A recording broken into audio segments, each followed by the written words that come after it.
쌍방울 그룹의 각종 비리 의혹을 수사하고 있는 검찰은 김성태 전 회장을 다시 불러서 이틀째 조사를 이어가고 있습니다. 네, 검찰은 쌍방울 그룹에서 흘러나온 자금 출처와 사용처를 파악하는 데 수사력을 집중하고 있습니다. 관련 의혹을 수사하는 수원지검에 취재기자 나가 있습니다. 안동준 기자. 네, 수원지방검찰청입니다. 네, 어젯밤 자정 무렵까지 한 차례 조사를 받았고 지금도 조사 중인데 몇 시간째 받고 있는 겁니까?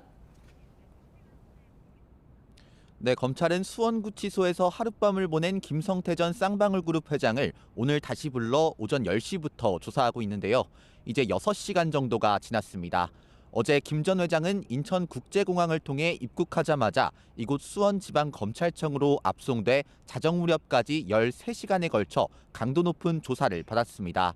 김 전 회장은 진술을 거부하거나 묵비권을 행사하지 않고 조사에 응하고 있지만 혐의 사실에 대해서는 부인하는 것으로 알려졌습니다. 김 전 회장에 대한 조사는 오늘도 저녁 늦게까지 이어질 전망입니다. 네, 검찰 수사는 지금 어디에 집중되고 있습니까? 네, 검찰은 쌍방울의 자금 흐름을 파악하는 게 김 전 회장을 둘러싼 여러 의혹을 푸는 열쇠라고 보고 있습니다. 따라서 검찰은 김 전 회장에 대한 체포영장에 적시된 배임과 횡령, 자본시장법 위반 혐의를 집중적으로 조사하고 있습니다.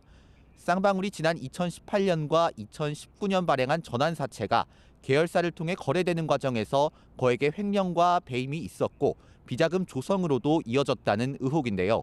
검찰은 이 자금이 이재명 더불어민주당 대표 변호사비 대납과 불법 대북 송금 의혹과 관련해 쓰였다고 의심하고 있습니다.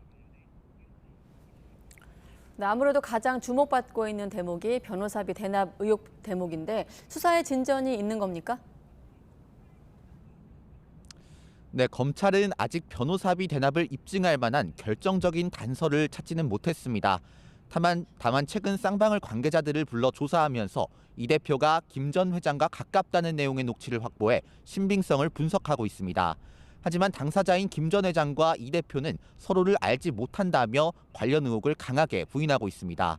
또 어제 이화영 전 경기도 평화부지사의 재판에 증인으로 출석해 김 전 회장과 이 대표가 가까운 관계였다고 검찰에 진술했다고 인정했던 쌍방울 전 비서실장도 오늘 YTN과의 통화에서 사내에서 돌던 이야기일 뿐 직접 듣거나 본 건 아니라고 주장했습니다. 결국 두 사람의 관계를 명확하게 입증할 물적 증거가 없는 만큼 검찰은 사용처에 대한 추가 수사가 필요하다는 취지로 구속영장을 주장할 거로 보입니다. 이런 가운데 불법 대북 송금 의혹은 이미 관련자들이 구속 기소돼 있고 김 전 회장도 앞서 언론 인터뷰에서 혐의를 일부 인정하는 발언을 하기도 해서 구속영장에 담길 가능성이 있습니다. 네, 체포영장 만료 시간도 가까워지고 있죠. 네, 체포영장 효력이 유지되는 건 내일 새벽 2시 40분까지인데요. 검찰은 늦어도 오늘 밤 김 전 회장에 대한 구속영장을 청구할 계획입니다. 김 전 회장 측은 영장 실질 심사를 포기하는 방안도 검토 중인 것으로 알려졌는데요. 김 전 회장이 이미 한 차례 해외로 도주한 전력이 있는 데다 검찰 조사에서 도주에 대한 잘못을 인정한 것으로 전해졌습니다. 구속될 가능성이 크다고 보고 구속 심사에 힘을 빼지 않겠다는 의도로 풀이됩니다. 지금까지 수원지방검찰청에서 YTN 안동준입니다.